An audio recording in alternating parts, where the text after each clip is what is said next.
Hello lovely language learners, it's MORKSENSEI and welcome to the final video in my series on taking notes in English. I think parts 1 to 6 covered the most important points you need to know. This short video is a kind of plus alpha for you. If you listen to the same person giving lectures many times, the information in this video might be of use. I'm going to talk briefly about the individual lecture style of teachers. Teachers or instructors present their lectures in a variety of styles.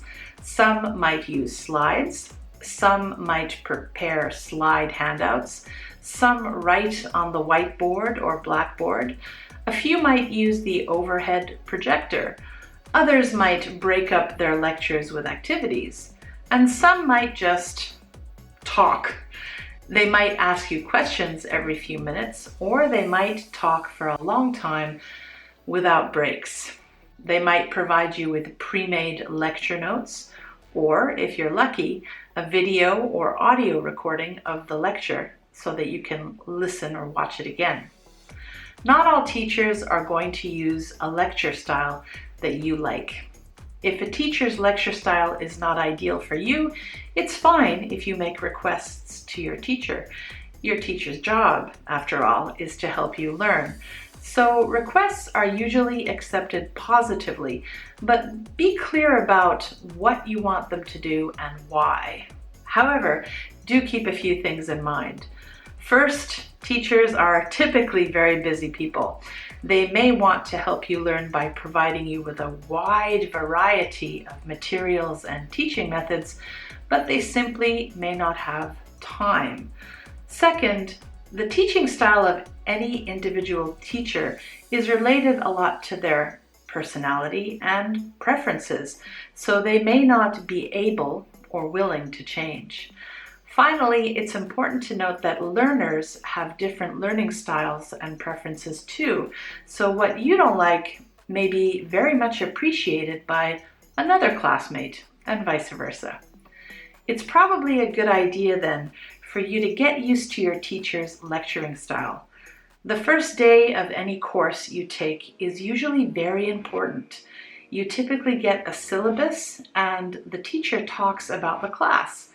If you think there is something important that you didn't understand, be sure to ask for clarification. You can talk to your classmates too. Lectures usually don't start until the second class at universities. If you're not sure what is important to take notes on when listening to the first lecture, just ask your teacher.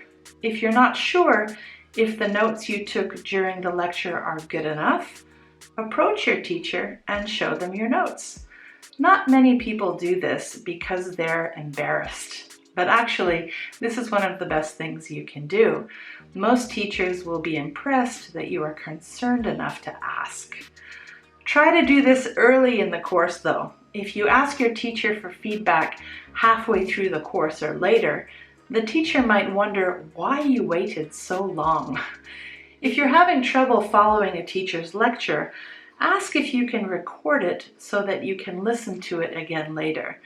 Teachers might not want you to video record their lectures, but some will not mind if you make an audio recording. Don't forget to ask for permission first, always.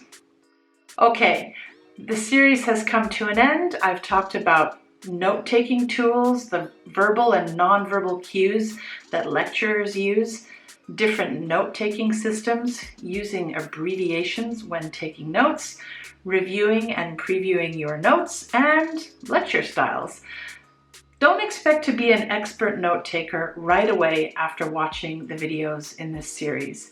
But if you gradually start to apply the information I've presented, you should notice some improvements.